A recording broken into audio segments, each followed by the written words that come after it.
Welcome, everyone. We'll just give a minute for people to join.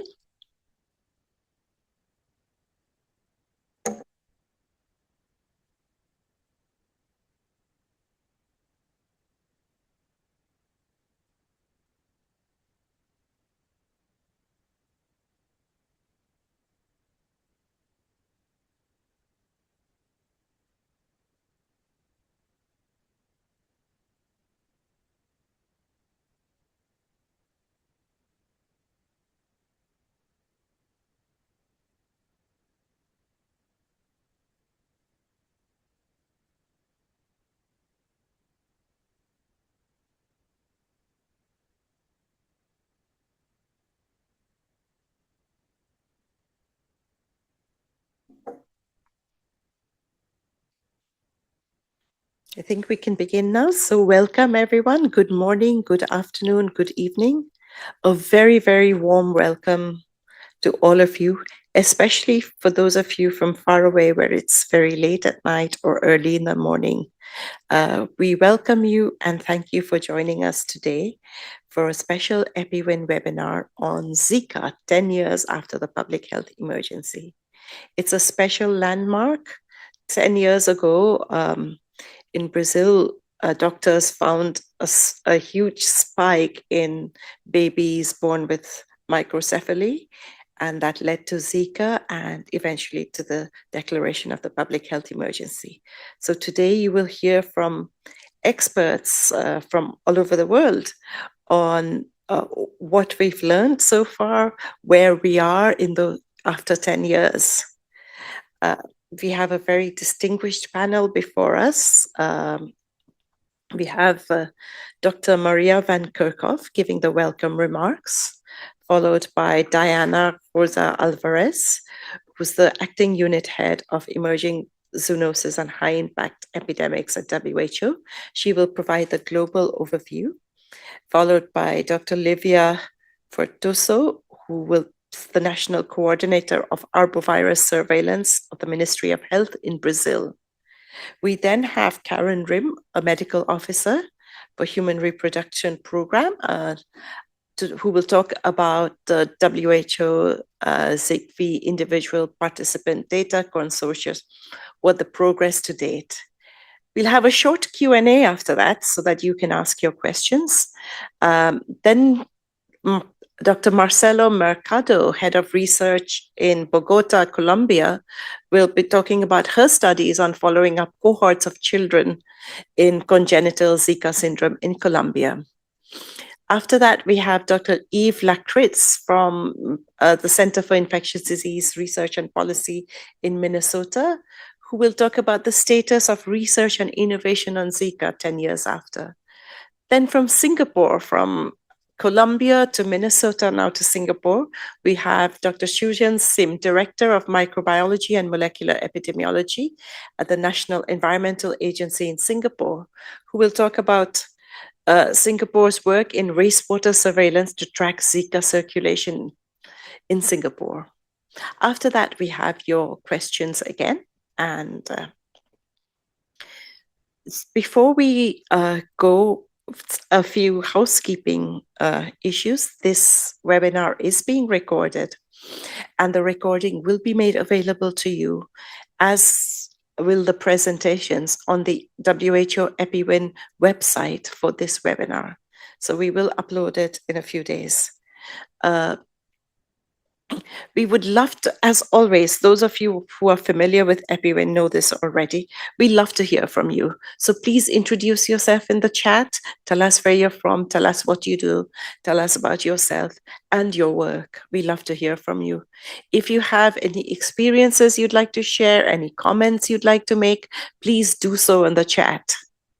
However, if you have any questions, please write that in the Q&A box at the bottom there, so that our experts can answer your questions at the Q&A time. This webinar does have interpretation in Spanish and Portuguese.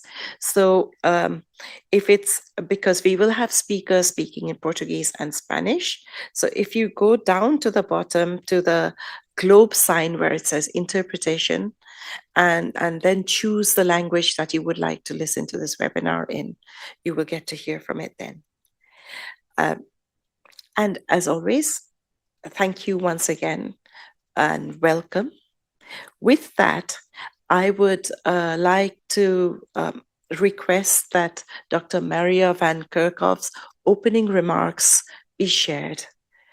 She could not be here in person due to other commitments today, but this is a very important webinar marking 10 years, so she has made a video. Over to her message. Good morning, good afternoon, and good evening. Today's EPI-WIN is particularly meaningful as we reflect on a decade since WHO's declaration of Zika as a public health emergency of international concern on the 1st of February 2016. That declaration came in response to alarming clusters of newborns with microcephaly and other neurological congenital disorders associated with Zika virus infection in Brazil. The causal link between Zika virus and congenital malformations was confirmed soon thereafter. Outbreaks of Zika virus disease were identified throughout most of the Americas in 2015 and 2016, and in other regions with established Aedes aegypti mosquito populations. Infections were also detected in travelers from active transmission areas, and sexual transmission was confirmed as an alternate route of Zika virus infection. However, cases of Zika virus disease globally declined from 2017 onwards, and Zika virus transmission persists at low levels in several countries in the Americas and in other endemic regions. Zika's clinical profile presents a triple challenge for health systems. With most infections being asymptomatic or causing only mild symptoms like rash and low-grade fever, health authorities struggle to detect cases, including severe cases, to maintain surveillance of pregnant women, and to communicate risks effectively to encourage mosquito bite prevention in communities. Although 92 countries and territories have documented mosquito-transmitted Zika virus infection, globally surveillance capacity remains limited. Today, we will provide an update on the global epidemiology of Zika virus. We will share perspectives from Brazil's Ministry of Health a decade after the emergency. We will present findings from Colombian cohort studies tracking children with congenital Zika syndrome. We will review advances in research and innovation for Zika on vaccine development, monoclonal antibodies, and diagnostic innovations. And we will explore Singapore's innovative approaches to monitoring Zika transmission. WHO continues working on Zika virus, and it is one of the viruses targeted by the Global Arbovirus Initiative, which is an integrated approach to bring partners together all over the world, tracking these arboviral diseases with epidemic and pandemic potential. Our activities include monitoring Zika virus transmission globally to anticipate large outbreaks, reducing epidemic risk through strengthening early detection of transmission to improve response to Zika outbreaks. We are working to develop guidance for surveillance, clinical management, and follow-up of Zika virus complications.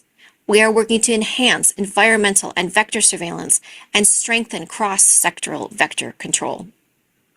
Developing risk communications and strengthening community engagement and resilience remains critical to our response and prevention efforts. We are working to lead research in priority areas for Zika, such as understanding the risk of microcephaly and the spectrum of congenital Zika syndrome. For all of this to be successful, we must strengthen partnerships among stakeholders and among our partners.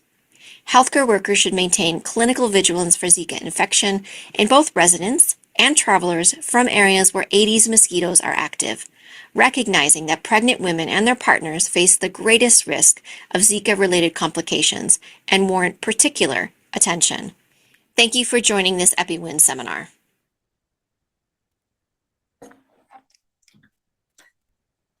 So that was the message from the Acting Director for Epidemic and Pandemic Management here at WHO. And that gives a good overview of what to expect. And we will soon move to the technicals part of the session. But those of you who know EPI-WIN know what comes next. We would like to hear from you. So with our usual Slido. So slido.com, hashtag 2920460.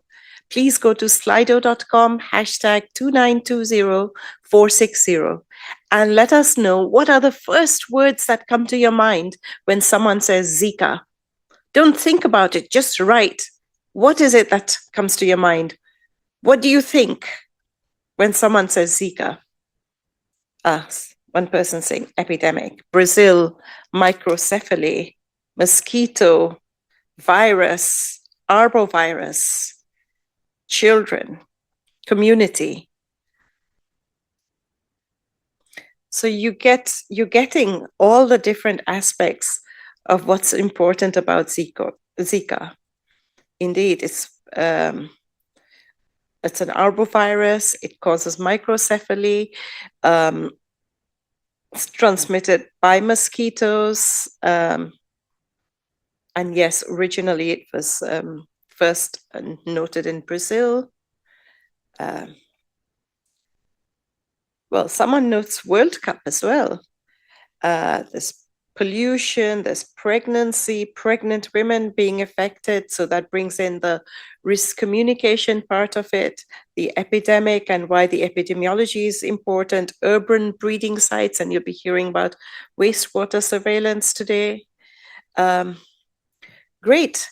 So the Slido is open. We'd like to invite you to continue to put your views here. But in the interest of time, I will stop sharing my screen. But do remember, slido.com, hashtag 2920460. And with that, I stop sharing my screen and I invite Diana, Dr. Diana Alvarez, to speak about the global epidemiology and also moderate the technical part of this webinar. So, Diana, the floor is yours. Thank you very much, Supriya, and good morning, good afternoon, and good evening, everyone. I want to thank EPI-WIN for providing us the platform to bring awareness on Zika virus 10 years after the public health emergency. Could you please share my slides?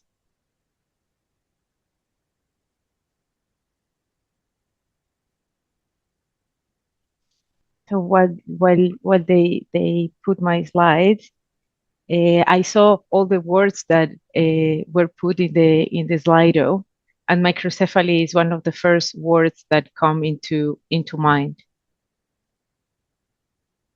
And of course, a virus, mosquitoes, vector-borne diseases. So we are on the right track. Well, next slide, please. Well, I see my slides with gray squares on top, but let me get started because we have limited time. So I usually start my presentations on arboviruses, showing this map of the countries and territories and areas with a current or previous transmission of the Aedes-borne viruses, which are chikungunya, dengue, and Zika virus. As you can see there are more than 130 countries where these mosquitoes are there, with a lot of spread of these arboviruses. It's currently estimated that the population living in areas with the presence of Aedes mosquitoes is about 5.6 billion. It was 3.9 billion before in 2013. And this mosquito is spreading and increasing its presence in latitude and altitude in the last few years. I would like to highlight here the co-circulation of these viruses. You can see there in blue you can see there in blue the countries where there is transmission of all the three viruses, dengue, Zika, and chikungunya. Then you will see in green where there is a transmission of two of these viruses, and then the other countries with the magenta or purple where there is just chikungunya or just dengue. However, you won't see in this map a single country that just has Zika but doesn't have at least one of the other two. Next slide, please. Could you please unshare the slides and try to share them again? We are seeing a gray square in the screen.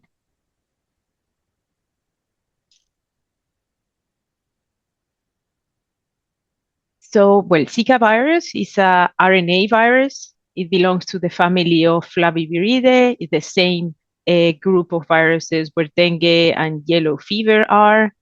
This virus is mainly transmitted by Aedes mosquitoes, and great, thank you, we fix it. They are transmitted primarily by Aedes mosquitoes, which are mosquitoes that are very widely distributed. They are very dark and they have white stripes on their legs, as you can see in the mosquito, which is in the right side of this slide. But also Zika is especially different from other arboviruses because it can also be transmitted from mother to child through sexual transmission, through laboratory exposure, probably also through blood transfusion and organ and tissue transplantation. I would also want to highlight here that Zika virus is mostly asymptomatic, so it's difficult to track and it's difficult to have surveillance because most of the infections will never make it to a healthcare facility because the symptoms are very mild or non-existent.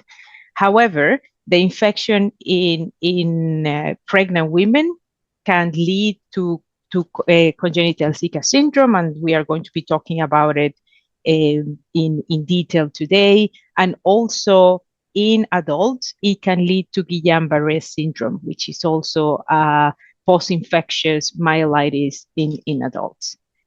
The symptoms usually last from 2 to 7 days, and the main symptom is rash. So it's a maculopapular rash, the very low-grade fever, conjunctivitis, muscle and joint pain. And as you heard before, there is a co-circulation with other arboviruses, so the diagnosis might be challenging because the symptoms can be similar to other arboviral diseases. The infection during pregnancy can cause microcephaly or other congenital malformations such as preterm birth and miscarriage. But we have what we call congenital Zika syndrome, which has a very wide spectrum depending on the time where the infection happened in the pregnant woman, in which of the trimesters, then the more severe the birth defects will be in the baby, and that will be described later on by Karen, my colleague from the reproductive health department. So the 1st of February of 2016, there was the declaration of a public health emergency of international concern, and it went until the end of November 2016. Although the cases have declined from 2017, the transmission still persists at low levels in several countries in the Americas, in Southeast Asia, in the Western Pacific, and also in the African region. Next slide, please. This is the case definition. So the clinical case definition is a patient that presents with rash, is usually maculopapular, and is very pruritic, it's very itchy. And it can have or not fever and conjunctivitis, arthritis, or myalgia. The epidemiological part of the case definition is someone who lives or have traveled to an area with Zika virus transmission, or that had sexual exposure to someone who lives or traveled to such areas. And then the diagnosis can be direct, done with viral isolation or RT-PCR, or indirect through antibody testing. Next slide, please. This is the most recent Zika epidemiological update. It's in our webpage. It was published in May 2024. And there you can see 92 countries across the 6 WHO regions that have reported local mosquito-borne transmission of Zika virus. We are currently working on a new update, and the number of countries has gone up to 97. We do a global assessment every 3 months, and we look at all the data that is available, including publications, country reports, to look where Zika has been found or reported. And we have, you can see there in light blue, the 60 countries and territories that have Aedes, but they have not reported Zika transmission so far. Next slide, please. Next slide, please. So here, most of the cases have been reported in the region of the Americas and keep being reported since the public health emergency. Just last year, 850 suspected cases of Zika were reported from 11 countries in the region of the Americas, and 92% of them were reported from Brazil. However, it's important to highlight that just 6% of them were confirmed. The previous years in 2024 were 44,000 and almost 500 suspected cases from 15 countries, and again, a 5% of confirmed cases. However, we want to highlight here that there are other regions where there is Zika transmission. Is not just something from the Americas. So, for example, in Southeast Asia, last year there were 3 confirmed cases in July. In Thailand, 236 confirmed cases. In Singapore, and they will present later on how they track Zika transmission using wastewater surveillance, but 16 cases were confirmed over the year. In the African region, for the first time, they have an RT-PCR confirmed human case last year, and we also track infection in reported travelers. So we connect with different agencies like the European CDC, and other agencies to track also infection reported in travelers. So there were cases coming from Cote d'Ivoire, Fiji, India, Indonesia, Laos, Philippines, Sierra Leone, and Thailand. Next slide, please. So as was mentioned by Dr. Van Kerkhove in the introduction, WHO keeps tracking Zika since the public health emergency and up to date. Zika is one of the priority diseases, part of the Global Arbovirus Initiative, and we have been strengthening and monitoring risk of all these arboviral diseases. We work closely with the countries in reducing epidemic risk, strengthening vector control, enhancing innovation and new approaches. And you will hear later on from Eve, which is the current research agenda and how much innovation and research and development had happened in the public health emergency. Next slide, please. WHO also leads the development of the guidance on Zika virus and other arboviruses, such as the recently published WHO clinical guidance for arboviruses.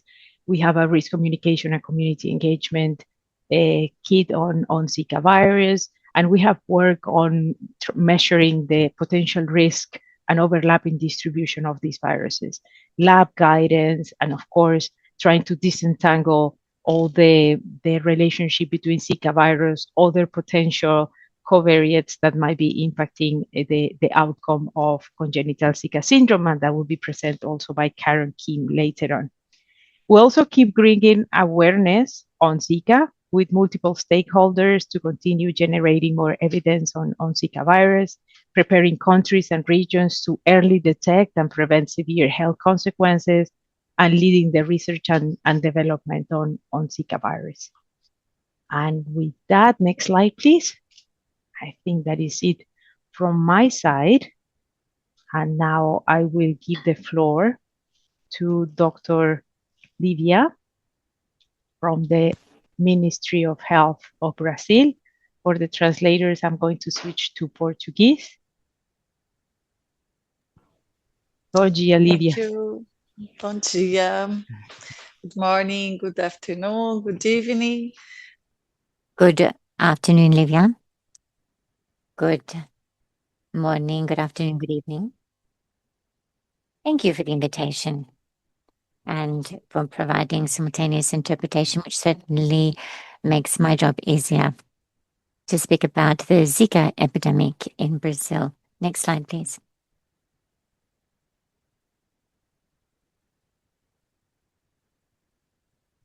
How did the cases begin in Brazil?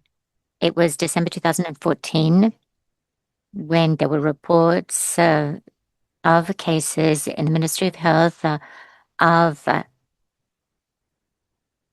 exantheratus in Pernambuco in the northeast, characterized by fever,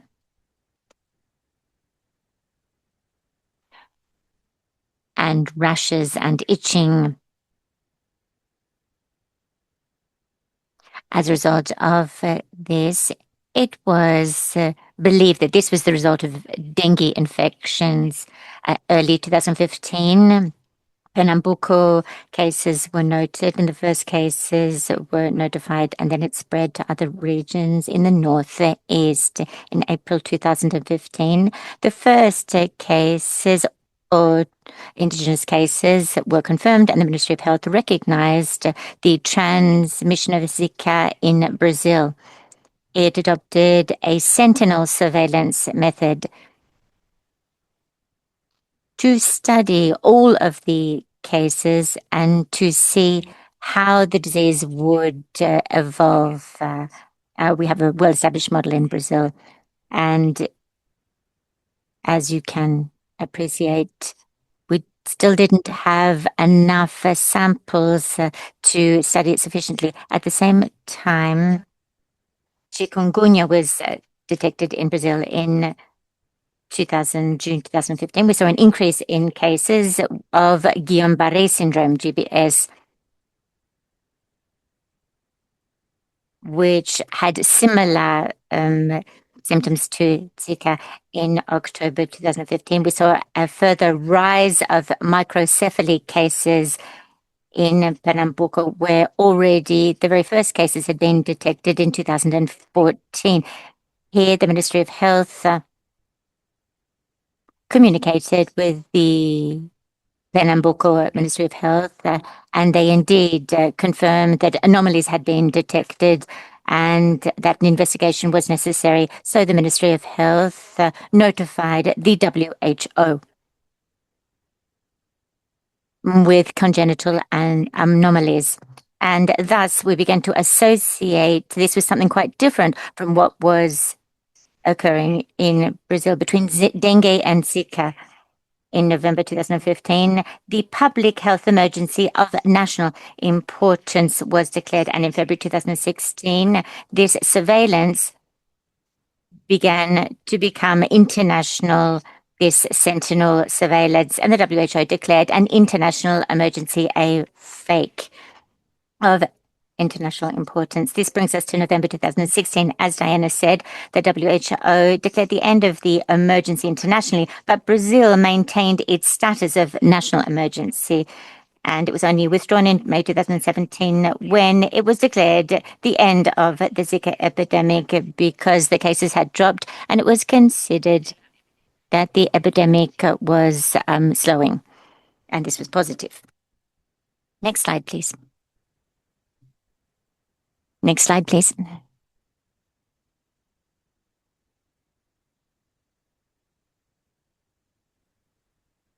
The government of Brazil responded with 4 pillars of action to this epidemic as a response.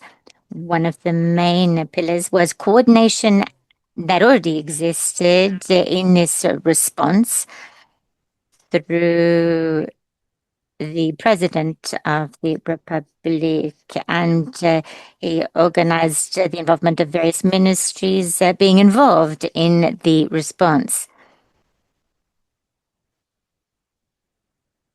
This was a issue of key importance, and surveillance and vector control was important. There was obligatory testing. There was a response formula that was transmitted, and a close look was given to any congenital anomalies in the country. Furthermore, the cases of newborns were studied, and community response was also mobilized.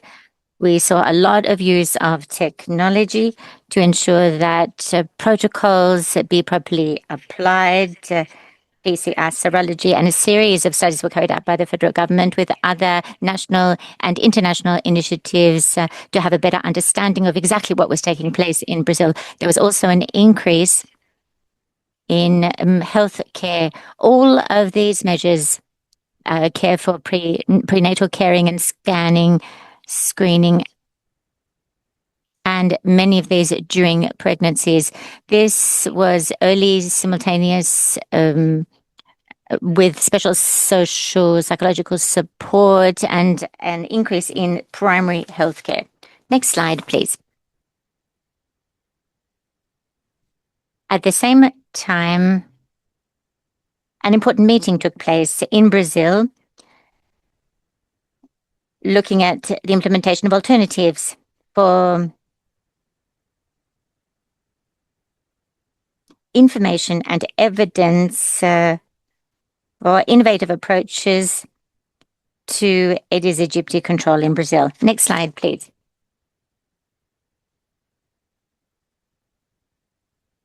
Next slide, please. Among the recommendations from the meeting were technologies recommended for immediate inclusion in the national guidelines for arbovirus control, and a study of vectors and other specific measures for pregnant mothers, for example, the implementation indoor residual spraying, IRS, and individual protection through the use of repellents and screens and curtains as well for pregnant women. Furthermore, biological larvicides were recommended, repellents for the home, and other measures. Two essential priorities for public health now. The first of which is that Brazil needed to invest in new technologies to reduce the vector-based transmission with chikungunya and Zika, which can spread simultaneously, and there was a need to especially focus on mothers and families that were affected. Next slide, please.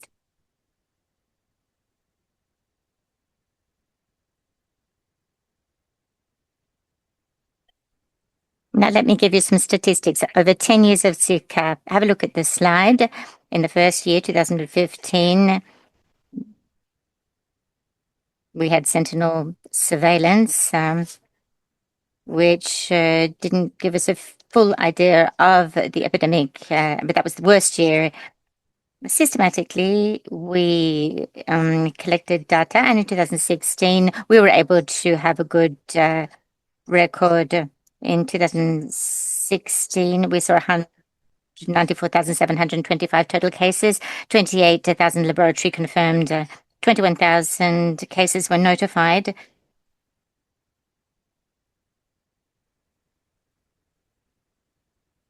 Of CZS and 1,874 confirmed cases.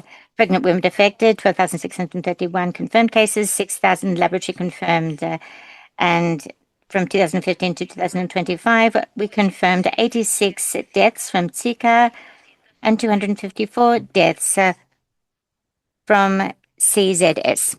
Next slide, please.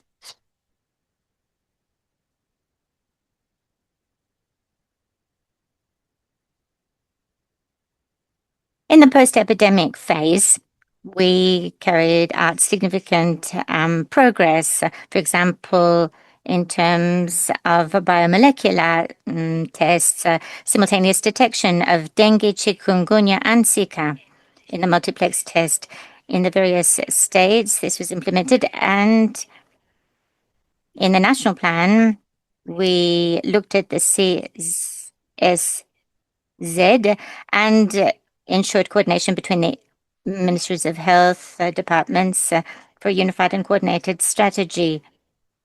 And looking at children who had congenital syndromes, and huge investment was made in investigating vectors to ensure that the technologies that we mentioned earlier be implemented to be properly incorporated to combat the vector as a measure of public health. Next slide, please. Next slide.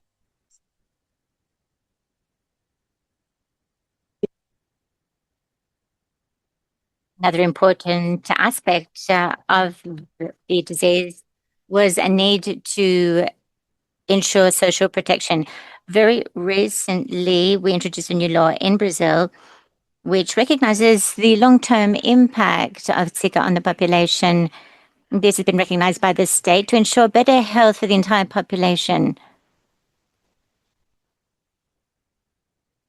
once the acute phase is over, communication is essential to provide care. In addition to this, in addition to a monthly payment that has a cap in our social security system, a monthly amount, which is important because sometimes there is failure to acknowledge the fact that these mothers are can't be working because they need to look after their children 100%, and some have been abandoned, and women themselves sometimes have been abandoned by their spouses. And unfortunately, this is taking place, and so this needs to be addressed from the public health perspective. Thank you. So we also need to, in conclusion, talk about what lessons have been learned. We need to respond well to health threats. We need strong and integrated surveillance, early detection of any events that are unusual. Science needs to play a key role. They need to communicate with the political decision makers. And any epidemiological, clinical, and laboratory studies need to be stepped up with direct application in public policies, as we do with vector control as well. I should also like to emphasize the fact that emergencies are not only acute events, but they can generate chronic and intergenerational consequences. And this will then require long-term care, rehabilitation, and psychosocial support. Social protection is part of the response, and this must be part of the response. We have seen this with COVID, in which we guaranteed social protection for those who could no longer work. Transparency and communication is also vital, and communication needs to be clear. But when you don't have all the information, Brazil has worked to update its information with many of the airports, and the national and international response and cooperation is essential to. This is what we call diplomacy in health, which today is a key parameter for Brazil. We need to produce evidence. We need to interact with international organizations for data and leave a legacy and become a country that is better prepared to respond to emergencies and better able to protect our population for any future epidemics. Next slide, please.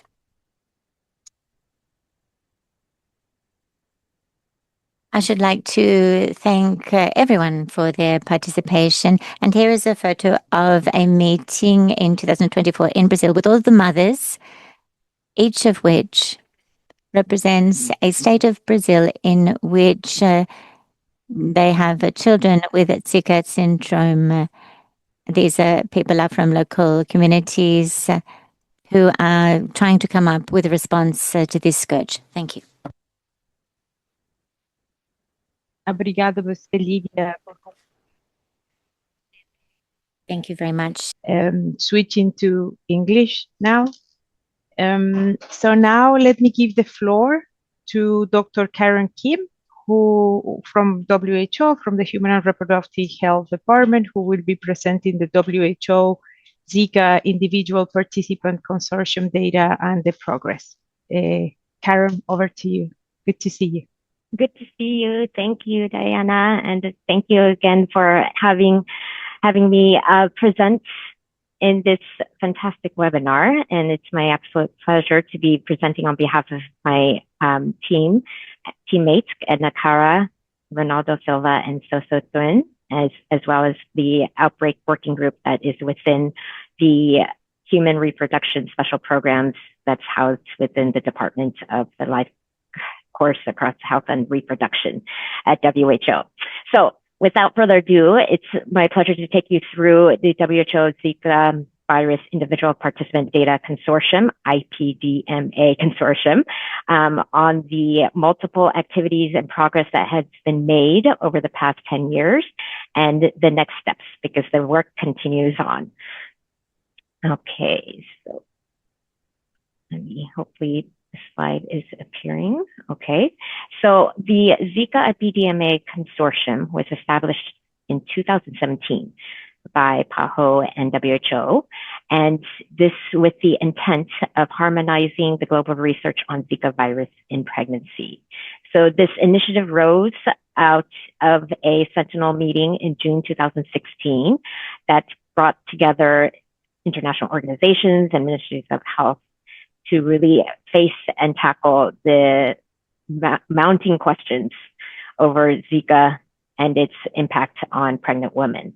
So this was with the intent to coordinate and harmonize the Zika-related research efforts. And essentially, from there, and built over the next few years, from 2017 to 2018 and 19, was really building out and organizing the consortium, because there were multiple players. You see here at the bottom, the organization, in a way, our governance, where headquarters, WHO, oversaw the various groups and participating international organizations and researchers. And we developed working groups because there was so much data, so much information that it had to be comprised into groups to tackle those specific questions. So we had a group on looking at the exposure and defining the exposure and looking at the variables related to that, the outcome group, an analytic group, and then, of course, the data harmonization and metadata survey, and then the social science group, because that really took a deep dive into the qualitative aspects of the impact on the virus during pregnancy. And so here we developed 4 key objectives for the IPDMA.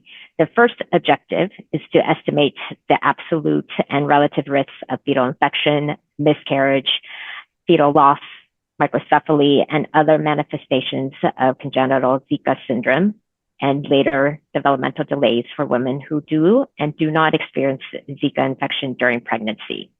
So here, I want to highlight this as the first objective, because this is the focus of this presentation and the resulting paper that just came out. And this was what we term as our phase 1 in the project. And then you can see here the other 3 objectives that follow is the second objective, looking at the risk factors that are involved and would be modifying the risk of adverse related outcomes. And then objective 3 is taking that information and providing different effect measure modifiers that have been identified in objective 2 to basically distill out the total effect of Zika infection during pregnancy. And then objective 4 is to develop and validate a risk prediction tool to identify pregnant women at a high risk of an adverse Zika related outcome. So, but again, essentially our phase 1 was looking at that first objective, is getting at the absolute and relative risk of adverse fetal and perinatal outcomes. So here is an outline of the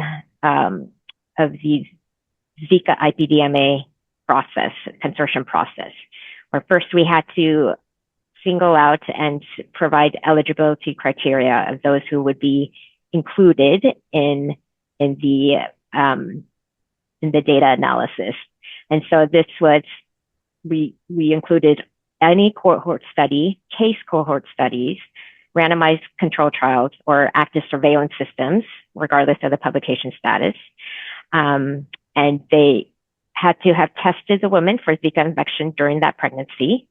And then we included studies, and the eligible studies had to follow those women out until the end of pregnancy and assess for CZS or related fetal, infant, or child outcomes. And then, of course, these studies had to be, at a minimum, include 10 participants. Now, the middle figure you see is the multiple steps that went into the contribution aspect, where we had to put into place, and this was actually building that foundation for the consortium took a couple years, because it's the most important part is gaining the trust and gaining the momentum from all the researchers and the organizations to come together and move forward in sharing their data. So of course, what was critical to that is having an agreement and approval in place. And so this, we made sure to engage the consortium members, because them determining the criteria and what would allow them to feel comfortable in sharing their data, that was essential. So there was a lot of time spent in that first step in putting those agreements and approvals in place. And then, of course, we had to develop a data sharing platform so that all the data can be put into one place at WHO. And then, of course, have to be protected, and then have all the included researchers to share their data sets and their data dictionary. And then once all of that has been gathered, and it took multiple efforts and years and fantastic contributions from everyone, I'm really speaking to a huge network. I mean, the members of this consortium have been working long and hard. This has been a marathon for them. So once everything had been gathered, then those data dictionaries had to be combined, and the data sets had to be combined. Then the analysis was then conducted, which again is a dedicated analytic group that was strongly focused, and having to implement various techniques to get around the issues around the outcome definitions and the CZS definitions. So it really was everything is captured in this simple diagram, but there was so much intricacies that it really is fantastic that we came to this publication of the IPDMA result. And then, of course, a very important and critical part of this process was the harmonization. And so, of course, the eligible studies that share that data had to undergo rigorous harmonization by the expert teams, focusing on the Zika exposure, covariates, and outcomes. And so this process involved aligning study-specific definitions and data collection methods with developed standardized definitions. So again, a lot of work going into each and every single step of the process. So, and that does bring us to the results. I will share in the link access to the article itself, because again, in this short presentation, I can only provide the big high level takeaways. But essentially, we were able to gather data from 18 studies across 11 countries. And this involved 9,568 pregnant women and 9,608 newborns. So this is the results of dedicated not only the subjects themselves, and we are grateful for those who participated in these studies and were willing to share, but of course, and the research teams that really came together to provide these results. So really just broad stroke overview of the results. We broke down the three major outcomes, looking at the risk for microcephaly and for Zika infected or Zika positive mothers. And for that, you see that there's a higher incidence of microcephaly and CZS born to Zika positive mothers compared to those who are not infected. So microcephaly, there is an estimate at 3%. For fetal loss, estimated at 4%. And then for CZS itself, there's increased risk observed, highlighting the potential severe outcomes in affected pregnancies. So again, I'm going to give you a link to the paper that provides and drills down the specific results. But yes, just wanted to provide a high level overview of this huge endeavor. So now we're finished with phase one. Still more work to do, and the team is continuing to move forward And basically, these are the next steps that are ongoing, and most importantly, it's the harmonization is continuing because there's still remaining studies and data acquisition of additional studies that have come in, and then we'll be continuing to conduct a short and long-term risk analysis in the complete set of participant studies, because now we're taking a look at the follow-up and really, highlighting that the importance of seeing what comes after the pregnancy as well. And then we, of course, have to address the various statistical challenges related to the under and over reporting in surveillance-based studies, and then also addressing the measurement errors that have been picked up through this work. So with that, I want to acknowledge the vast number of people who have given their time and energy, literally blood, sweat, and tears into this work.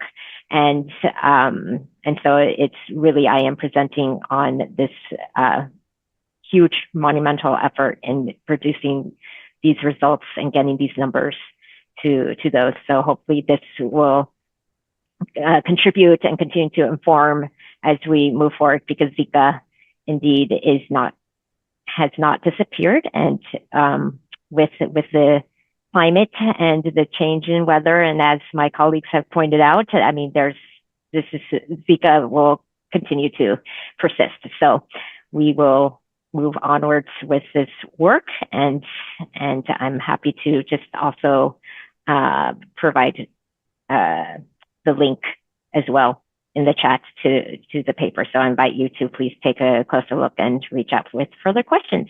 Thank you so much.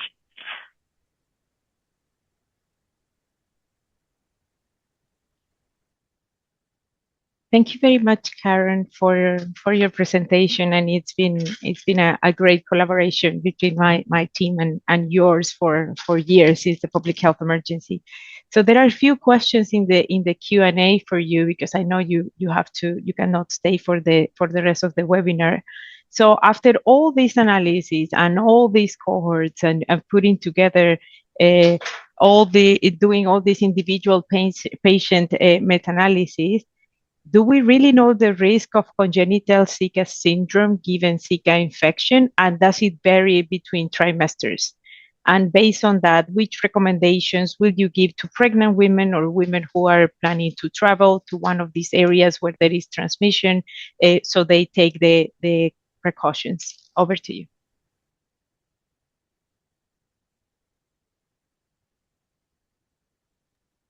On mute. You're on mute. We can hear you. Thank you. I was getting excited about the question, so thank you for that question.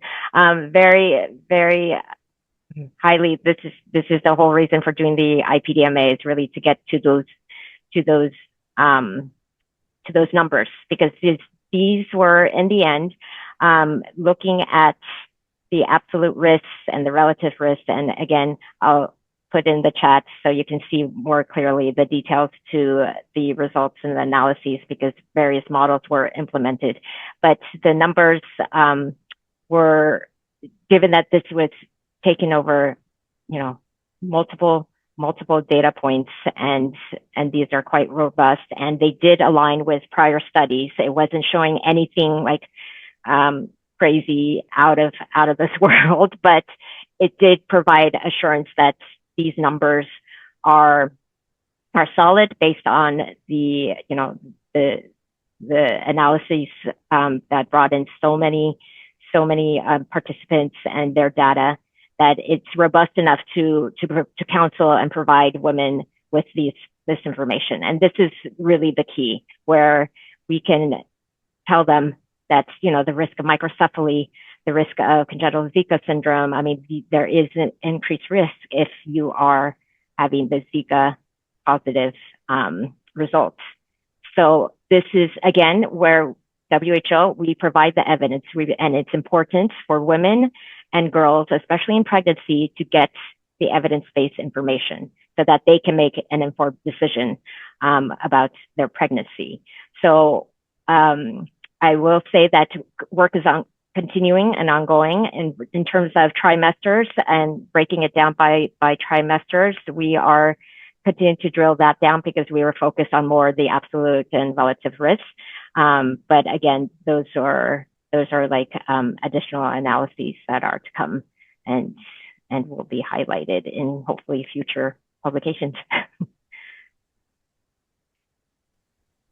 Thank you very much, Karen, and we will stay tuned because this kind of information is critical for the healthcare workers and even for the population when you can take a risk-based informed decisions. So Exactly. Thank you very much. I have another question here for Livia. So Livia, are you there?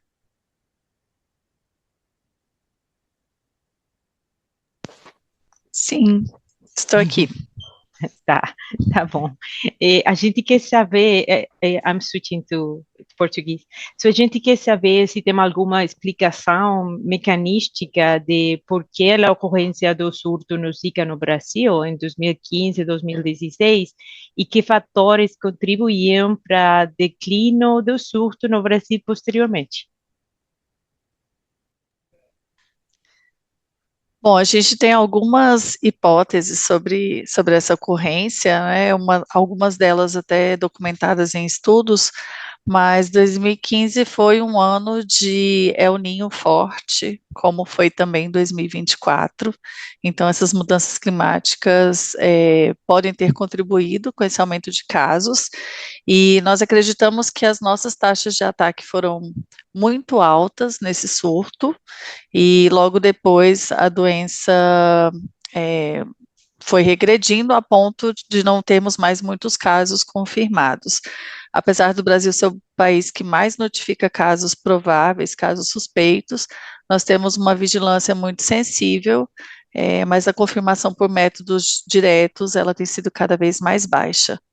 O que não nos deixa tranquilos, porque somos um país com 97% do território infestado pelo Aedes aegypti e podemos ter a qualquer momento um novo surto.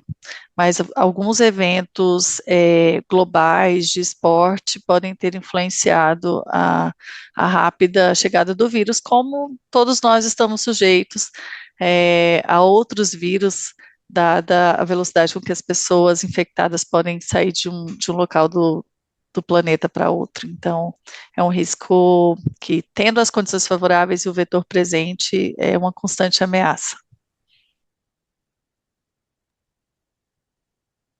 Muito obrigada, Olivia. Também no Zika vírus foi uma emergência, nunca antes ha circulado no Brasil, nas Américas, então toda a população também era suscetível. Isso também ajudou um pouco para na transmissão. Muito obrigada. Now switching to English again. So Karen, are you still there?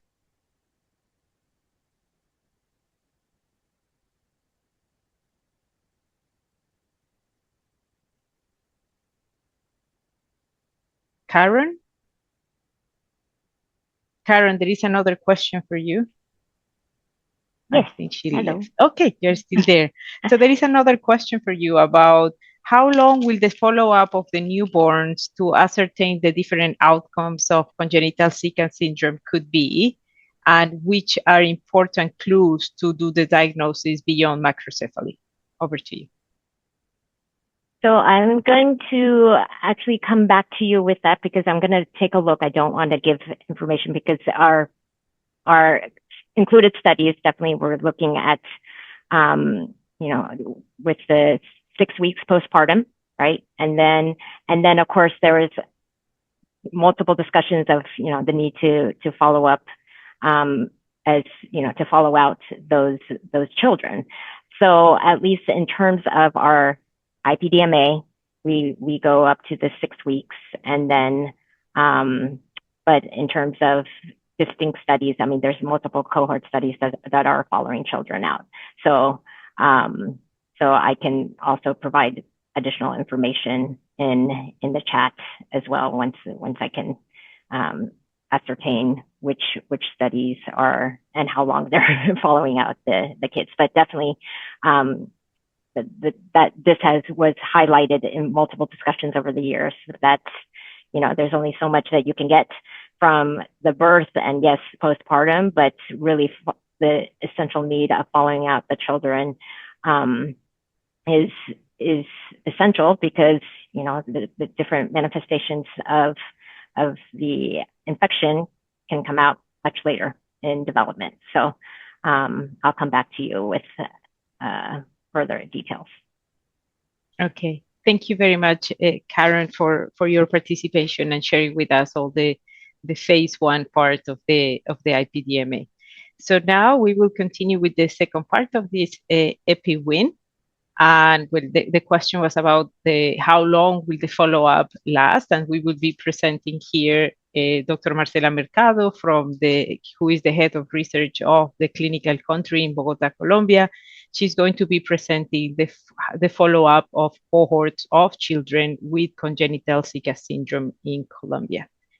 So now we switch to Spanish. So please change your settings in the translation. Marcela.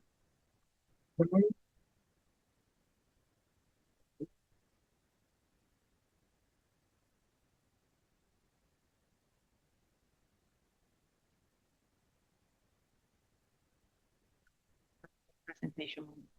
Yes. Yes.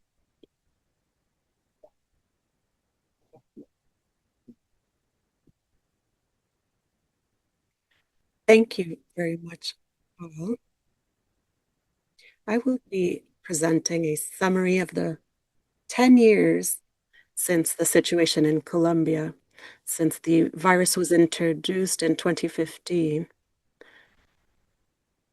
to date. In 2016, Colombia as a priority was monitoring cases of the general population and also of the pregnant population affected by the virus. And through our Ministry of Health, we strictly monitored the situation.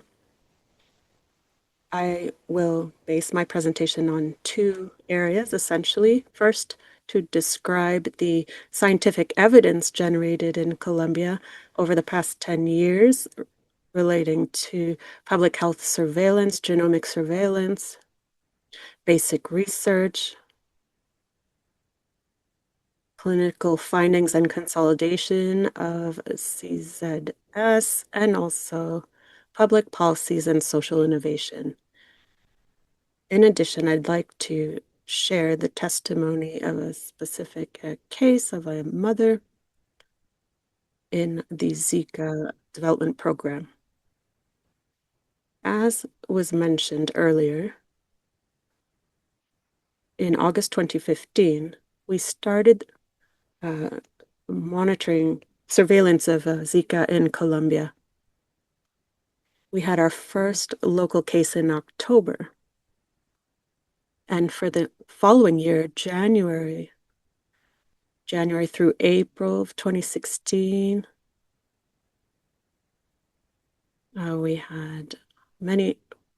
also had a high number of cases, and only 4% had positive molecular tests. And there were more than 11,000 cases of pregnant women.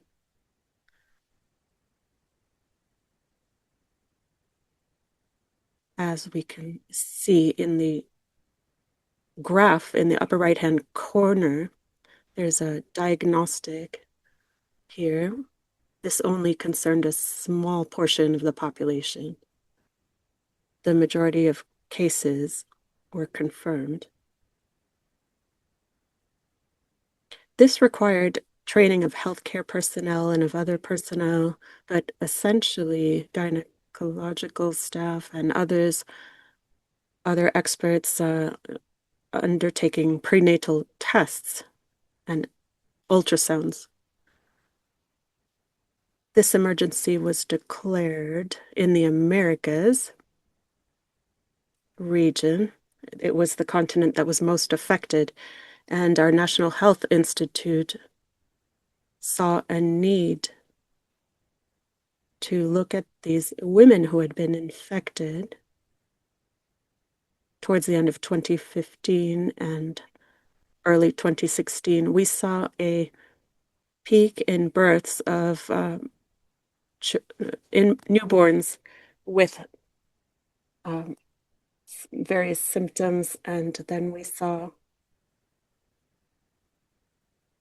various situations. And here,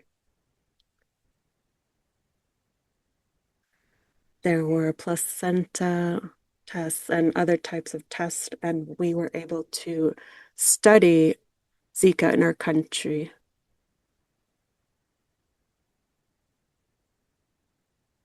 EPI-WIN was introduced in 2015.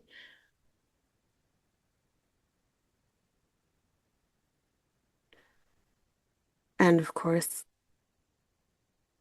there are other countries involved, Peru, Colombia, and others, as you can see on the screen.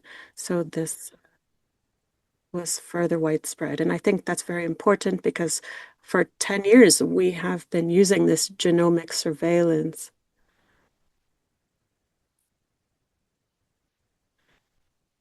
In Colombia, for years, we've had a law in place to enable abortion in certain conditions. Firstly, if with a certain level of incompatibility with life, and also for major fetal conditions. And so for the first time, we described the presence of Zika and were able to define the syndrome. We also saw Zika present in the placenta and in microcalcifications and neuroblasts at the cerebral level. We were able to train most pathologists in the Americas, from Mexico to Chile, to help share these findings. And developments occurred. We had microcephaly, we saw that, but we also saw the syndrome showing other developments, and we had some findings on this. Cortical formation compromise, that was one aspect. We saw anomalies in the optic nerve and generalized hypertonia, to mention a few aspects. These are all on the screen. There were groups of children who were infected during pregnancy and others without congenital syndrome, but who were also infected. Later, we saw that it was necessary to understand this situation, and we established a group of professionals, ophthalmologists, neurologists, and other medical experts. And the aim was to assess the development of the disease and to help mothers to understand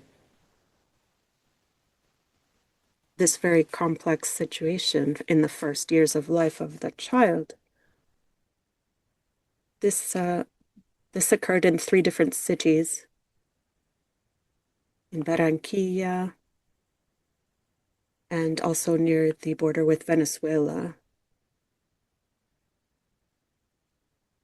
We monitored about 80 children over a number of years.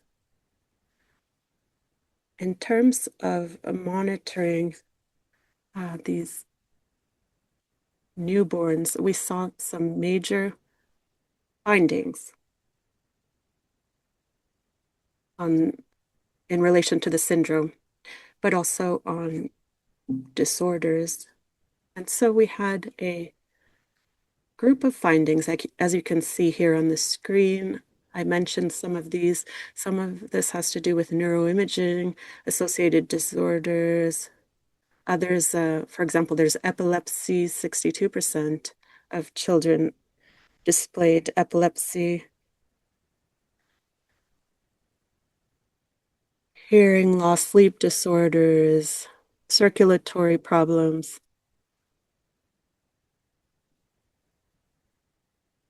and other disorders that you see on the screen. This developed, and later we saw epilepsy showing up, epileptic encephalopathy, as you can see on the screen, and other disorders.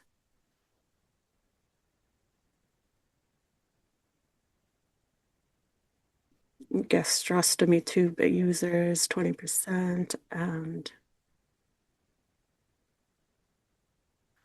sleep disorders were present among nearly all cases. We also monitored a group whose mothers were infected by Zika, but who did not have a congenital syndrome. They showed neurological impairments, hearing impairments, and visual impairments, and these findings were important. That is because we needed to bear in mind that perhaps those children would display different characteristics as other children. Over the years, we had public health information, and this helped to guide our policies. And here we have recommendations that were included in our plans in Colombia. These recommendations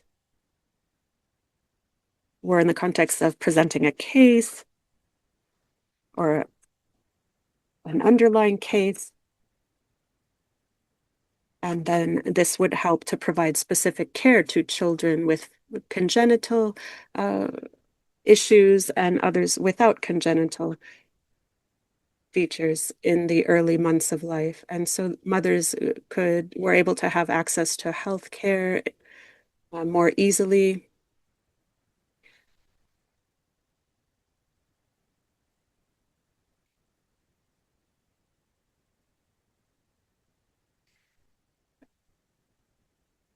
We have certain programs to help, to provide support, or legal provisions to help as well. In addition, we had the opportunity to have social support through a long-term project of about 8 years, where we were able to carry out health actions with brigades, health brigades, and this led to government resolutions to address this specifically, and this helped approximately 18,000 families. However, unfortunately, the pandemic took place, and this was very disruptive overall. And so attention to this virus dropped a bit, and so there needs to be social support.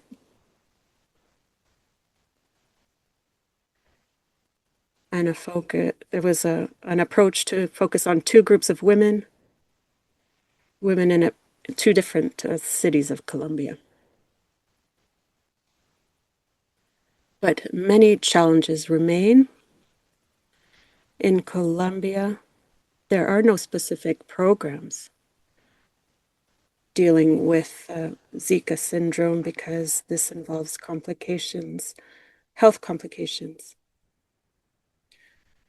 This calls for 24-hour care, full-time care.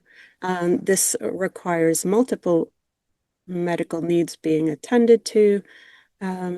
We've seen medication shortages, especially during the pandemic. These are all factors that have affected the situation.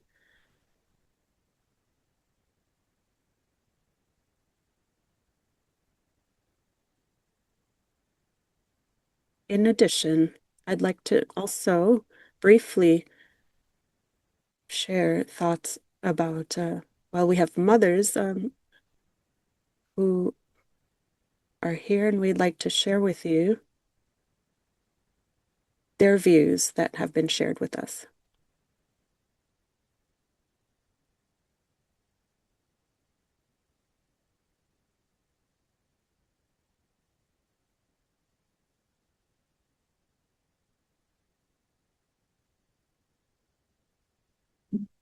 Marcela, no escuchamos el video. Ok, me dicen que no escuchan. Told there's no sound on video. Very well. Well, I'll just share this with you. So Jessica Valencia wanted to share her story and her feelings on the social aspect,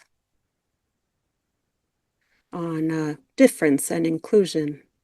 These children are not included in educational programs that are special on the side. And so these mothers have to provide care for their children. It's a shame we can't hear the audio.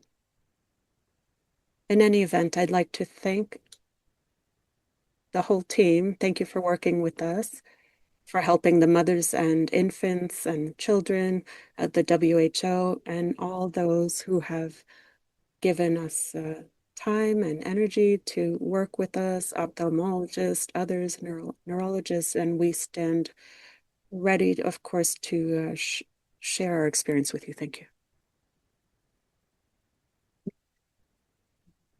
Thank you very much, Marcela.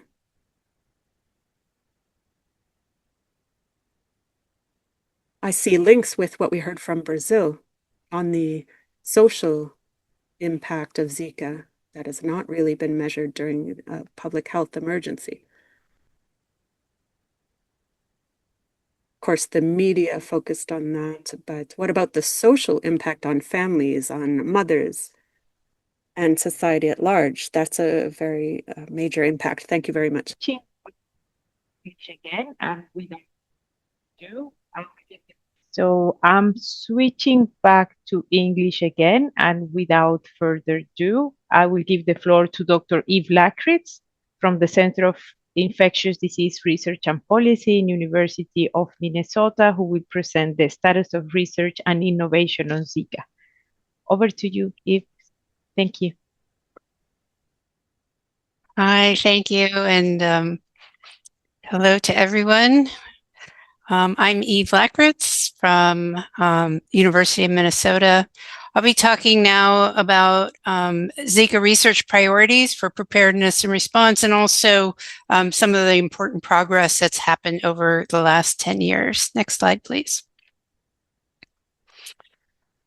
So I think what's important just to note starting off is that when we had the epidemic in 2015, 2016, and WHO declared the public health emergency, there was a rapid global surge in attention to this epidemic, to investment, to research, and a response.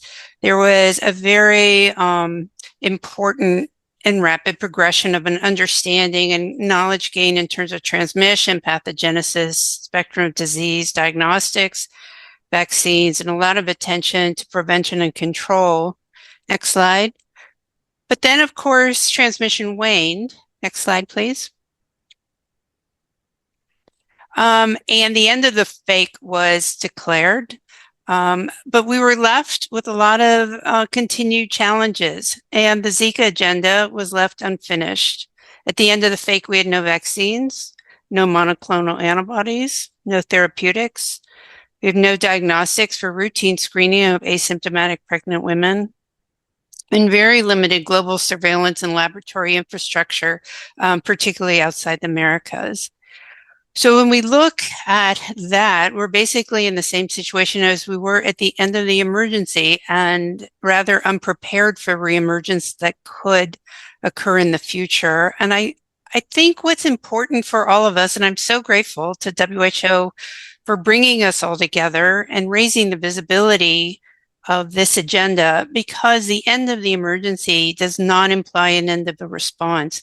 And in fact, the opposite. If we're going to be prepared for future reemergence and continuing transmission that's occurring, we need to pick up this challenge and continue the research agenda. Next slide, please.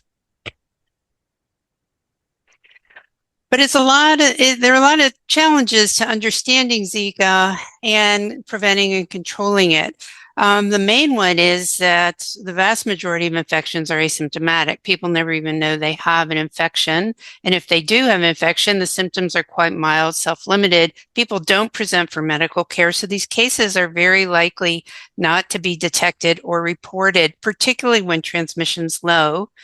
If we're looking for microcephaly as a signal, that affects a small percent of women who are pregnant. And those affected infants are born months after the infection. So it's a very late signal to know when the population's at risk and that we need to be vigilant and respond. So in the absence of large outbreaks like we had in 2015, Zika virus and congenital Zika syndrome will likely evade our detection if we don't continue to actively look at it, look for it, and have the systems to find it. Next slide. So I'm going to go through some of the most important areas that are needed for our research priorities and some of the progress we've made. Diagnostics, for one, has been and continues to be a key barrier for clinical care, for surveillance, for research. We really need better tools to know what is happening. So we have a lot of challenge with our assays. PCR is very specific and very good for identifying, diagnosing acute infections. But it's technically complex, not available everywhere, and has a very short window for detection, about 3 to 5 days. So if you have a symptomatic person, that's very useful, but not quite useful for other purposes like surveillance or clinical management. In pregnancy, where people may not have a rash or other symptoms. Serology, or an antibody test, is very important and gives that longer period of detection. But the tests we have we get cross reaction between Zika and dengue and other closely related orthoflaviviruses. So there are subsequent tests that could be done, such as PRNT, but they're very labor intensive, only done in reference laboratories. So serology really limits us in a lot of ways. IgG antibodies is long lasting. You can see if somebody's had sort of long-term, probably not lifetime, but long-term lasting antibody. But we can't differentiate if that's a recent or old infection. IgM, of course, tells us it's a more recent antibody, but it could also persist for months and could reflect infection prior to pregnancy if you want to test pregnant women. So even if they have IgM, you can't really inform a woman if that fetus was likely exposed or if that infection occurred prior to pregnancy. So right now, we really are left with no good test to recommend for routine screening of asymptomatic pregnant women. So I can't underscore enough the importance of improved diagnostics across the board for surveillance and care. It's been an active area of research. We have good serologic diagnostics that are improved and going forward. We have point of care tests that are licensed now, and multiplex assays, both for PCR and serology, where we could test, probably in one test for Zika and dengue, chikungunya, and other arboviruses. So a lot of important progress has been made in this area. This has to be brought to scale and made available worldwide. Next slide. In terms of vaccines and monoclonal antibodies, so Zika vaccine development was very active early at the early phases of the epidemic. There were 22 vaccines that we were able to identify as about a year ago that had advanced to phase 1 clinical trials, and 3 of those who advanced to phase 2 clinical trials. One of those has been stopped. Several types of candidates, lots of options that I've listed here: inactivated virion, live attenuated mRNA. So multiple platforms, approaches, and multiple antigens and targets being looked at. And in addition to those in clinical trials, there are a lot of novel approaches in preclinical development currently. And after my talk, I'll post the manuscript that we put out that reviewed the status of all of these platforms and approaches. I think our big concern now, as with everything, is with the fall in transmission, there's been an important decline in investment, both public and private, in vaccine development. And of course, now we're seeing a lot of concerns about vaccine investment in vaccines in general, with a lot of concerns of the anti-vax movement.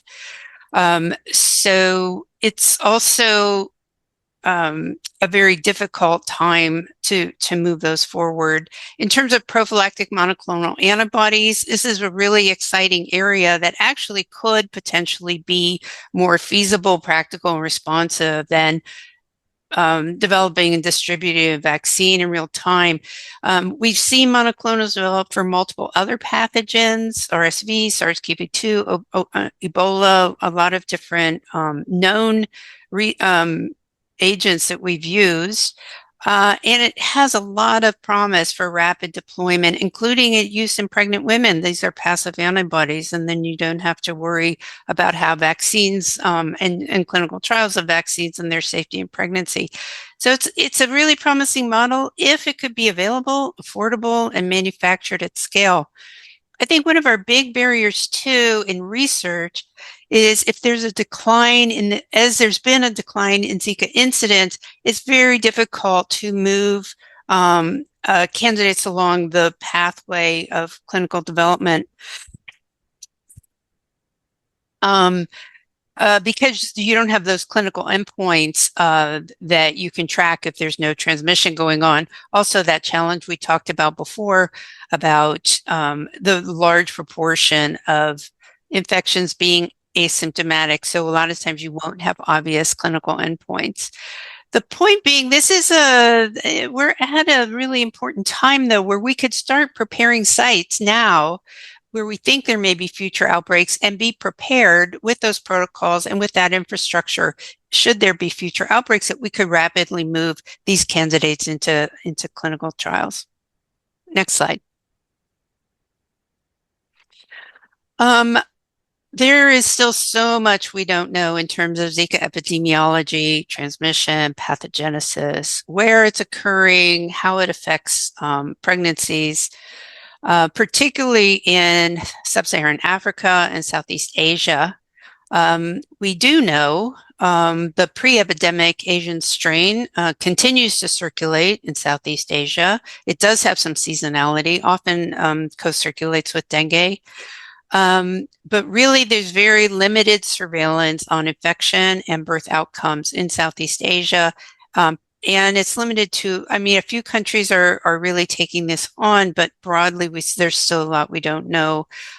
Thailand had cases where they were able to confirm that the pre-epidemic strain of Zika does in fact cause microcephaly as well. So not just the epidemic strain that was presented in the Americas. In terms of the African lineage, we really don't know very much at all. We have these rare sporadic case reports, sometimes in travelers, very little from on-the-ground surveillance or case finding, active case finding. We really need to establish methods, sentinel surveillance methods, to identify cases and outcomes, and hopefully identify new symptomatic cases where we can actually get those genomic sequences and better understand what we're looking at and where this virus may be transmitted. We really know nothing, in fact, about how the African lineage affects pregnancies because we have such few cases. There are some animal models that show there may be increased virulence, in fact, of the African versus Asian lineage, may result in fetal loss rather than birth defects. But again, these are all laboratory methods and animals, and we really don't know much about humans in regards to the African lineage. Next slide. I also, and some questions have come up in the chat as well, that we're clearly seeing an acceleration. We saw the 2015-16 epidemic of Zika, but we're seeing an acceleration of all 80s-born epidemics. Of dengue, we're seeing the worst dengue years ever. Zika, chikungunya, yellow fever, Clearly, there are a number of changes occurring both in this interaction of the agent, the environment host, and the vector. We know that climate change is altering where Aedes live, breed, and can transmit disease. Also with climate change, we see migration, urbanization, crowding, poverty, all these factors that we know fuel Aedes-borne transmission, also related to water and sanitation. So I think it's also important as we move forward that we keep in mind the vector, we keep in mind these common factors that are fueling all of these arboviruses and think strategically about how to address these in a comprehensive and integrated fashion. Next slide.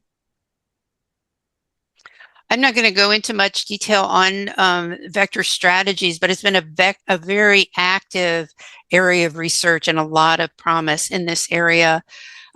First of all, we have been using vector control strategies for decades and with a very weak evidence base. So we really need to strengthen the research on those things that we have been using for this long period of time: larvicides, residual spraying for adults, sanitation programs, and actually pull apart what is actually working and how it works. There are a lot of promising new technologies that need to be accelerated. We need more innovation and moving those to scale. Obviously, Wolbachia is a front runner. There are many new strategies that are very active areas of research, but those need more investment and sort of moving into larger populations and looking at sustainability, as well as the needed engagement of community and acceptance of these programs. It's well known too, we have to investigate the potential unintended consequences of a targeted strategy on the vector.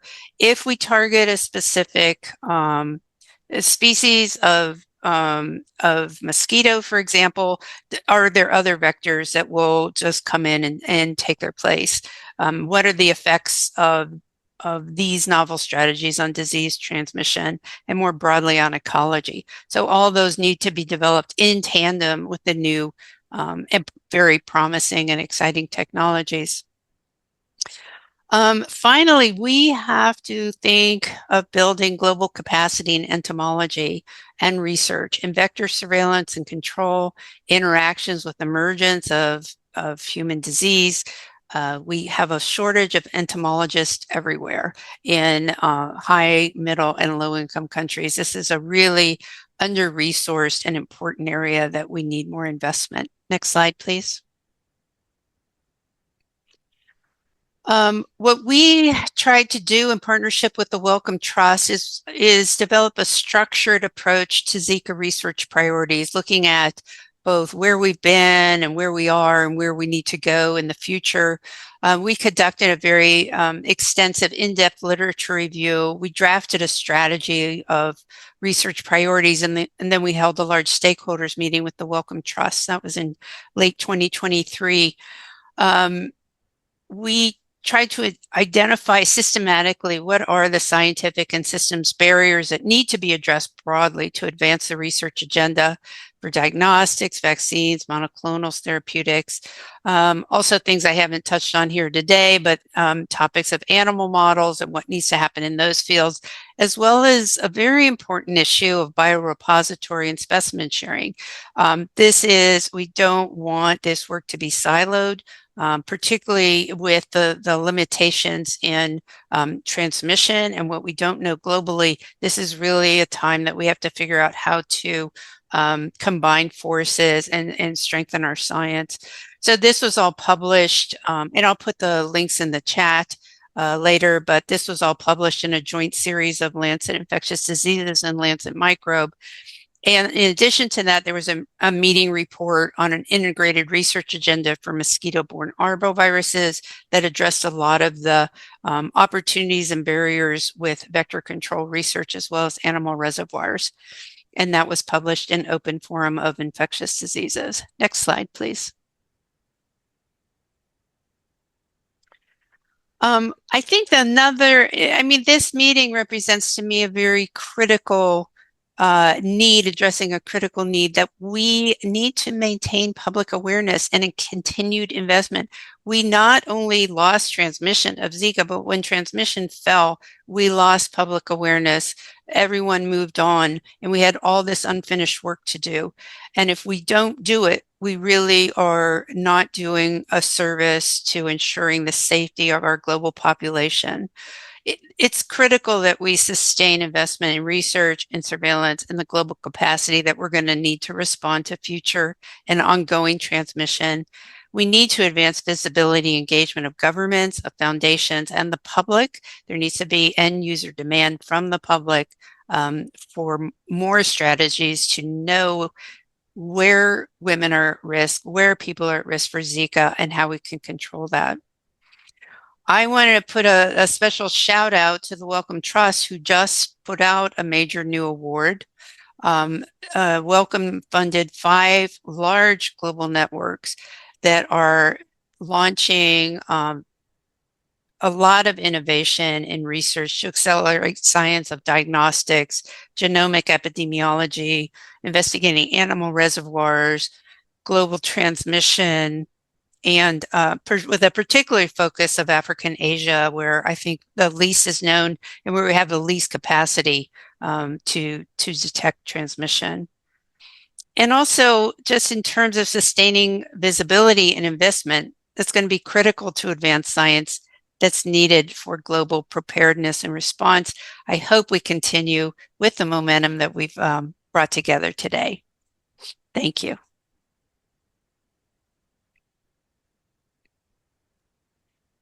Thank you very much, Eve, for highlighting. And well, since 10 years ago, I know you've been also working on Zika in different fronts. So thank you for sharing all these research priorities. So before we go to the Q&A, let me give the floor to the last speaker of the day, who is Dr. Shushen Sim, who is going to talk about how to use wastewater surveillance to track Zika virus circulation in Singapore. So, Dr. Shushen, over to you. Okay, thank you, Diana, and hello to everybody. I'm Shuzen Sim. I'm from the Environmental Health Institute. We are a public health research and surveillance laboratory under Singapore's National Environment Agency. And thank you very much to the organizers for this opportunity to share more about our Zika surveillance and control program in Singapore. Next, please. Okay, so just to set the stage in the context, Singapore is a densely populated, very urbanized city-state with tropical climate and the presence of both Aedes aegypti and Aedes albopictus. And we also have a human population with a very low immunity to dengue, Zika, and chikungunya. So these are all very conducive conditions for the transmission of these Aedes-borne diseases. Next, please. This is NEA's and Singapore's Aedes-borne disease control strategy. It's really based on integrated pest management principles. I won't go into all the details, but just to highlight a couple of the components that are more relevant to this talk. The cornerstone of the program is really good environmental management and preventive source reduction, even during non-outbreak periods, to prevent breeding and keep the mosquito population low, as well as robust surveillance of various outbreak drivers, including cases, viruses, vectors, as well as environmental factors like weather. And all these are critical for early warning and planning of mitigation measures for prevention and control. Next, please. And to date, Singapore has had one large Zika outbreak in 2016, with more than 400 cases seen in that year. Since then, we have had occasional small clusters of localized transmission, but no large outbreak of a similar scale. And to understand transmission risk and inform mitigation measures, just like we saw in the framework, we integrate surveillance data from various sources, including data on cases, virus sequences from mosquitoes and humans, as well as surveillance data on vector abundance. Next, please. So, for example, for vector surveillance, we have a comprehensive adult Aedes surveillance system across the country, which makes use of our network of 70,000 gravity traps. And the mosquito population index that we developed is positively correlated to the risk of dengue transmission and presumably transmission of other Aedes-borne diseases as well. And this information on mosquito population helps us to, this is communicated to the public via our website and our mobile app. This helps us to alert residents and stakeholders in higher risk areas so that we can do risk communications and also target our vector control resources and interventions more effectively. Next, please. So more recently, we've also started to integrate insights from wastewater surveillance, which allows for monitoring of pathogens that are shed in feces, urine, or sputum, such as Zika. So this is a non-intrusive surveillance method that complements clinical testing. And in Singapore, wastewater testing, I think like in many other countries, was initiated and really gained prominence during the COVID pandemic. That was where we started. And currently, the system comprises about 600 auto-samplers that are located across more than 500 sites across the country. And the use cases for wastewater surveillance have evolved over time from early in the COVID pandemic, we were focused more on early case detection and monitoring of hotspots for COVID. Now that we have moved into COVID endemicity, we have pivoted the network towards other use cases. So, for example, cross-border surveillance through testing of aircraft wastewater, as well as surveillance of other emerging pathogens such as Zika. Next, please. So for Zika, wastewater surveillance adds value because, as mentioned by the other panelists, there are a high proportion of infections that are known to be very mild or asymptomatic. And this can result in silent transmission where case numbers really don't tell the whole story. So it is important to be able to detect and curb transmission to avoid the rare and severe outcome of congenital Zika syndrome.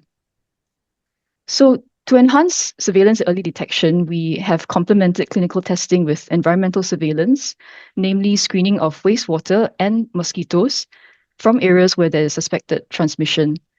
So the wastewater, we basically ride on our existing network of auto-samplers and surveillance sites. And for the mosquito surveillance, we tap on the network of 70,000 grabber traps and collect those mosquitoes for screening for the virus.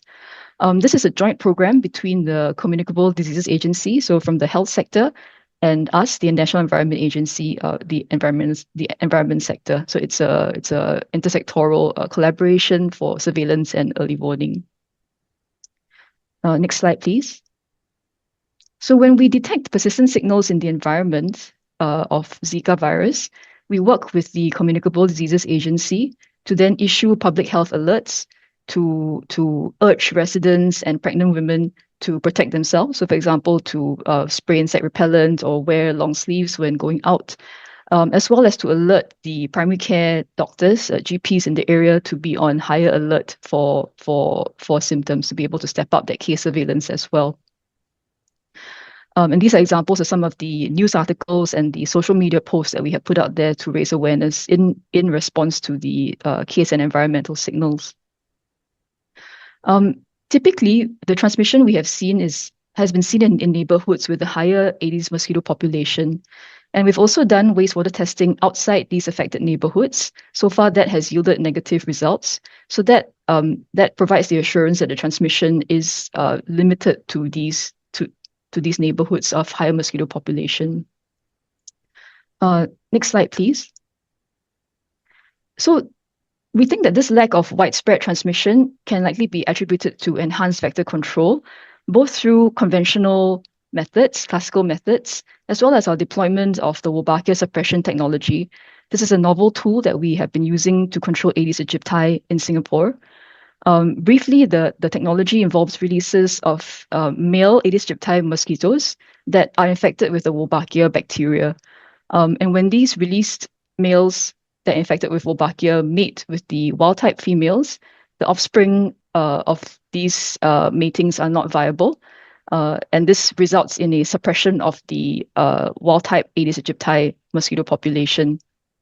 So some of you may know that we have been conducting field trials of this technology in Singapore since 2016. And right now, the releases are covering nearly 40% of households in Singapore. Next slide, please. The results have been very promising. The Wolbachia suppression technology has reduced Aedes aegypti population by over 90% in the release areas. You can see that from this map, which shows two examples of release sites. We call it an eraser map because the releases have been erasing away the red regions of high aegypti population. In terms of dengue cases, accordingly, in our latest trial, which will be published soon, we see a more than 70% reduction in dengue risk in the treatment sites in the trial. This is for dengue. And we think that the intervention likely has also contributed to curbing the spread of Zika as well, which may explain why we do not see widespread transmission beyond those neighborhoods of higher mosquito population. Next slide, please. So just to summarize my short sharing, so complementing Zika case surveillance with environmental surveillance in wastewater and mosquitoes has been useful for us for early warning and to do risk communications to the public, as well as to guide vector control operations, I should say. Good vector control through both conventional and novel tools has helped us to avoid Zika outbreaks despite localized transmission in some neighborhoods. And finally, I think the continued multi-source surveillance coupled with community vigilance as well as integration of these novel tools will be needed to sustain this going forward. Yeah, thank you very much. That's my last slide.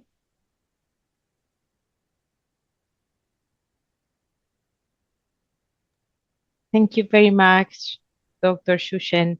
And let me ask the EPI-WIN colleagues if we are 50 minutes over time. And let me ask Supriya and the EPI-WIN colleagues if we can have at least 5 minutes of Q&A. I know we don't have translation anymore, correct? Hey, Dad.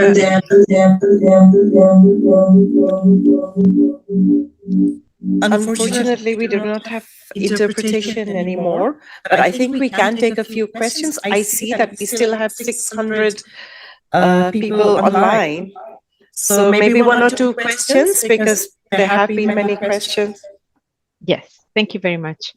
And well, I see a lot of Bravo Singapore messages in the chat. So let me start with Dr. Shushen on the wastewater surveillance. So how wastewater surveillance can help you to track and how, because with the Wolbachia, because you have a widespread Wolbachia intervention to prevent specifically dengue, how much the wastewater surveillance has helped you track the Zika virus in Singapore? Have you tested for other arboviruses? And if so, is it cost effective to use wastewater surveillance to track these viruses? Over to you. Yeah, thanks for the question. So I think despite the rollout of Wolbachia, we still have areas of Singapore where there are pockets of high mosquito population. And this is typically where we see transmission of, or suspected transmission of Zika, as well as dengue and chikungunya. So if we see, for example, 1 or 2 cases of Zika, we want to go in with wastewater surveillance as well as the mosquito surveillance to understand if there is any ongoing silent transmission or that may not have been picked up by case surveillance. So that is where we then start to deploy around the affected area to understand the potential extent of the spread. So then that helps us to, if we do pick up persistent signals in the area, that helps us to target that area for more vector control, as well as to put out messaging to the residents and GPs in the area. Yeah.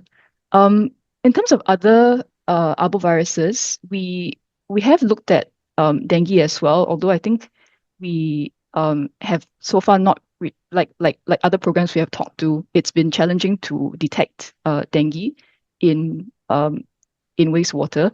And I think for us, the use case is a bit different since dengue is already widespread across the island. So it's not so much of picking up hotspots. Yeah. Thank you very much. I have also a question here for Eve. If you can turn on your camera. So there is a question here about what immune responses correlate better against Zika virus infection, and how can this knowledge accelerate the development of safe, effective vaccines, monoclonal antibodies, and in pregnant women and in high-risk populations? Over to you. I don't know how much detail I can actually add to that. People are looking at different targets and trying to find more specific antigen targets for serologic testing. Part of this new welcome award I was talking about is doing investigations of the current assays and novel and new assays, looking at new targets that may be more specific, because we do have this problem with dengue and Zika with a lot of cross-reactivity between those. What was the second half of the question for? May have lost the second half of the question. So it's an important area. I think it's a challenge for surveillance also then, because we know there are a number of studies coming out. I think there was another question in the chat about this, about what do you make of all these, population-based serologic testing. One approach that's being used in new research is to look at age cohorts and see if you can then pull apart transmission dynamics and force of infection by looking at transmission patterns of seroprevalence of IgG by these different age cohorts, and use those to actually look at force of infection. So there's a lot of work we need to do with surveillance to still figure this out and find the best methods moving forward. Absolutely. Thank you very much, Eve, and fully agree. One of the goals also of this EPI-WIN is to bring again awareness again about Zika virus and strengthening the surveillance, which is challenging as most of the infections are asymptomatic. However, we have the lab, we have molecular surveillance. Now we have more molecular testing that we had back in the days, because with the COVID-19 pandemic, there were a lot of capacities that were strengthened to do molecular diagnosis. So this is part of bringing awareness and providing information, so healthcare workers and people working in the countries where the mosquito is transmitted these diseases, they think about Zika as a potential differential diagnosis when they see a patient with rash, conjunctivitis, and low fever. It's tricky. It's not very straightforward, because usually these viruses co-circulate, but always keep it in the back of the mind. So Marcela, are you still online? Yes. Okay, so I have also a question for you. So in your cohort, were pregnant women asymptomatic, or all of them have symptoms? And how did you screen all pregnant women for Zika in Colombia? How was the strategy? And I think this will be the last question of this webinar. Marcela, over to you. Ok, gracias, Diana. Nosotros tuvimos mujeres, obviamente, productos del embarazo de mujeres con síntomas y asintomáticas. La mayoría asintomáticas, sin embargo, el seguimiento de estas mujeres a nivel de consulta prenatal empezó a mostrar hallazgos. Entonces logramos como generar una asociación entre la circulación del virus, los hallazgos ecográficos y pues después el nacimiento del bebé con diferentes características. Entonces tuvimos mujeres asintomáticas y sintomáticas y niños con y sin síndrome congénito de ambas cohortes. Pero de la mayoría de las cohortes nuestras, pues las mamás eran sintomáticas. Okay. Thank you very much, Marcela. So most of the infections for us, as we don't have interpreters anymore, were from asymptomatic infections. However, in the cohorts, most of the infections were symptomatic, and then for those patients who were asymptomatic, they use epidemiological data to go back and understand the transmission dynamics in the place where these pregnant women were living, plus lab diagnosis and the clinical findings in the newborns to have the complete picture on these cases. So thank you very much, everyone, for joining this EPI-WIN. I think it was an incredible EPI-WIN. And we have so many questions that I'm going to ask the EPI-WIN colleagues if we can have a follow-up EPI-WIN to address some of the specific questions about on climate change, on like go a little bit, do a deep dive in some of these questions that are relevant for Zika. So stay tuned, because we will have a second part of this EPI-WIN trying to address all the amazing questions that were in the chat. So Supriya, over to you for closing, and thanks again to all the speakers for your participation. It was a very special webinar, as been working on Zika since the public health emergency. So it was good for all of you to share the progress made, the current challenges, and what we still need to be done. So Supriya, over to you. Thank you very much, Diana. And, we still have, we're half an hour over, we still have 500 people online. I think this has been one of the most engaged EPI-WINs that we've had. So thank you so much. Thanks, first of all, to all the participants, because of the tremendous engagements. The questions keep coming. There are quite a few questions and comments even on the chat. And definitely, Diana, a follow-up based on these questions would be great. Thanks to all the speakers, from Colombia and Brazil to Singapore to Minnesota and then to WHO. So, experts from all over the world, different perspectives, very useful insights. So thank you. Thank you so much for making this so rich, and so useful for 10 years after the public health emergency. But thanks also to everyone in the background, the interpreters. They couldn't stay because it went much over time, but they stayed for most of it. And that made this accessible to so many people. Thanks to our IT colleague who's still sitting there waiting for us to finish. And thanks also to my colleagues, Michael here, he's right sitting next to me, my colleague Armoral, who does the background work, and our colleagues at Project Echo, Kanika, who's been sharing all the slides and supporting us with this webinar. But most of all, thanks to all our participants who make this webinar what it is, really, make sure we share information for use. I'd like to invite you to join us again on Wednesday, at 12 o'clock, because this is a special week. We have 2 EPI-WIN webinars, and I hope to see you there too. So thank you very much, wherever you are. And if you're in the Geneva time zone, I hope you can grab some lunch now. See you. Bye. See you on Wednesday. Thank you, everyone. Thanks, Supriya. Bye-bye, everyone.